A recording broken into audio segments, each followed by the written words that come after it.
Hi, Dr. Lara here. I hope you're doing well today. So, on my soul walk today, I heard the word grief. And I was like, ooh, I don't know if I really want to go and talk about that. But what I realized is that grief is a necessary emotion for us in order for us to move forward in our awakening process. So, this last year when COVID hit, many of us experienced a lot of loss, whether it was the death of a loved one or a loss of a job, loss of money, loss of friendships, whatever it is. Okay, a lot of us, most of us experience loss of some sort.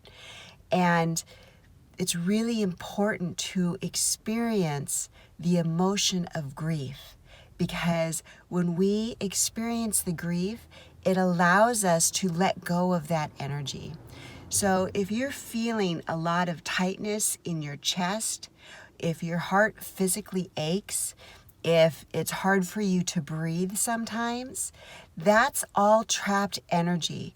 And a lot of that energy is grief because you haven't let go of what it is you've lost. Now, the reason why it's hard for a lot of us to experience grief, well, the obvious is because it doesn't feel good, right? And we don't like to experience emotions that don't make us feel good. But what we've realized is that it's really necessary to do that, right? We have to feel these emotions if we want to expand and become aware of what's going on in our lives, okay? So that's the first reason why we don't want to experience grief. The second reason why we don't want to experience grief is because we may have a belief that if we let go of what we're hanging on to, like for instance, a loved one, if we let that energy go, that somehow we think that we'll never have them close to us again. Somehow we think that if we hold on to this grief, we're holding on to our loved one. And that's not the case. That's not the case. All that grief is doing, it's dragging you down and it's keeping you in that sadness and that despair. But when you let that go, your loved one can show up in a whole different way. They can show up in your heart. They can show up as signs of joy, of love. But you can't see that if you're still buried in your grief. And it's the same with relationships. Like if there was a relationship that was lost and it wasn't our choice, and we're holding on to that grief because we want to have that friendship still, right?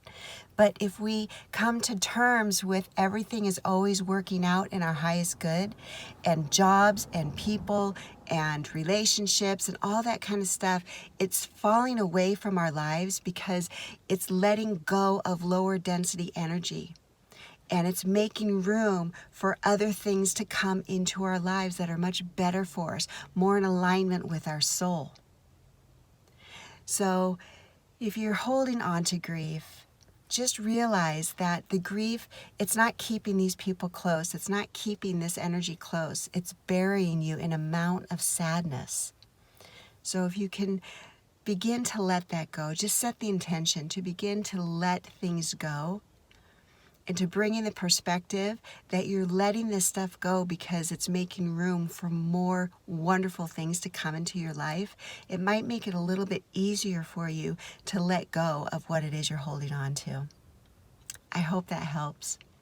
If you haven't already, go to my website, drlararomero.com, and you can get a free angel meditation. It's a 20-minute guided meditation of healing and music, studio quality. And I've made it just for you. So if you haven't done that yet, go ahead and download it and have a beautiful, beautiful day. Thank you so much.